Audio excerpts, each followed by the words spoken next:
आता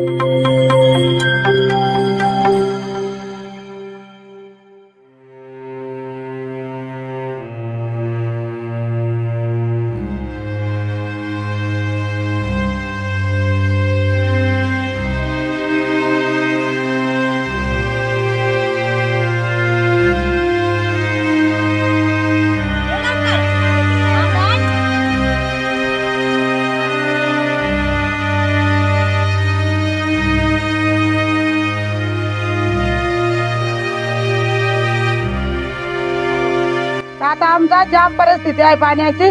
नदीतून एवढा दोआर काढतो, त्याच्यामुळे पाणी आम्ही घेऊन येतो। डोक्यावरती जाम परिस्थिती आमची पाण्याची, आम्हाला पाणी या पाहिजे। पाण्यासाठी आम्ही जाम कष्ट करतो। कर्जत तालुक्यातील हे चाफेवाडी गाव जलजीवन मिशनच्या माध्यमातून महिलांच्या डोक्यावरील हंडा उतरवला असा प्रचार करण्यास सुरुवात केली। मात्र प्रत्यक्षात चित्र यापेक्षा वेगळं असल्याचं कर्जत तालुक्यात समोर आलंय। तालुक्यातील चाफेवाडी येथील एक गाव 5 वाड्यांसाठी झालेली जलजीवन मिशन ही योजना भर उन्हाळ्यात आटल्याने योजना फसली आहे।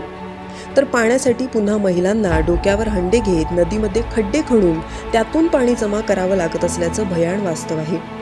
दरम्यान ग्रामीण पाणी पुरवठा विभाग देखील हतबल झाल्याने बाकीच्या योजनांचं काय असा प्रश्न देखील आता उपस्थित झालाय। पाण्यासाठी आम्हाला जाम प्रॉब्लेम आहे का। माग 2 महिने नळ योजना आली, आता नळ योजना नाही, 4 दिवसात पाणी देणार होता। तर आता आमचा जाम परिस्थिती आहे पाण्याची। नदीतून एवढा दोआर काढतो, त्याच्यामुळे पाणी आम्ही घेऊन येतो। डोक्यावरती जाम परिस्थिती आमची पाण्याची, आम्हाला पाणी या पाहिजे। पाण्यासाठी आम्ही जाम कष्ट करतो। कर्जत तालुका हा आदिवासी बहुल तालुका म्हणून ओळखला जातो। उन्हाळ्याला आता सुरुवात झाल्याने उन्हाच्या झळांसोबत आता तालुक्यातील डोंगर दुर्गम भाग असलेल्या परिसरात पाणी टंचाईची झळ बसायला सुरुवात झाली आहे। तालुक्यातील चाफेवाडी या महसुली गावाच्या हद्दीतील 5 वाड्यांसाठी जलजीवन मिशनच्या माध्यमातून 69 लाख रुपयांची योजना मंजूर झाली होती।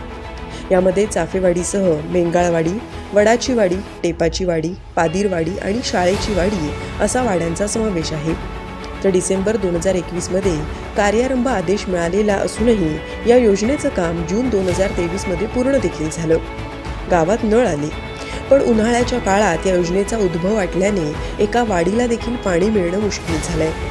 त्यामुळे ग्रामस्थांना आता बाजूच्याच कोरड्या ठाक असलेल्या पोशीर नदीवर खड्डे करून त्यात मिळणारं कळशीभर पाण्यावर समाधान मानावं लागतंय। दरम्यान पाणी योजना असताना देखील जर कर्जत तालुक्यातील दुर्गम भागातील महिलांना डोक्यावर हंडा घेऊन आयुष्य कंठावं लागणार असेल तर योजना फक्त नावालाच का असा जळजळीत प्रश्न ग्रामस्थांकडून विचारला जातोय। पाण्याला जाते 1 तास लागत, 2 हांड पाणी सध्या 2 हांड आणि त्यात परत संध्याकाळचं 2 हांड। कुठून पाणीच आम्हाला नाही, फक्त लांब पाणी।